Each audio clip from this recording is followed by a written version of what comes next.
Herkese merhaba arkadaşlar, kanalıma hoş geldiniz. Yepyeni bir videoyla karşınızdayım. Arkadaşlar, bugünkü videomuzda Türkiye'nin güzeller güzeli Demet Özdemir'den yepyeni görüntüler geldi. Ben de bu görüntüleri sizler için YouTube kanalımda video halinde sunuyorum arkadaşlar. Umarım beğenirsiniz.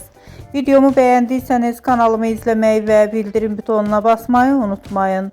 Şimdilik benden bu kadar olsun. Yeni videomuzda görüşmek üzere. Hoşça kalın.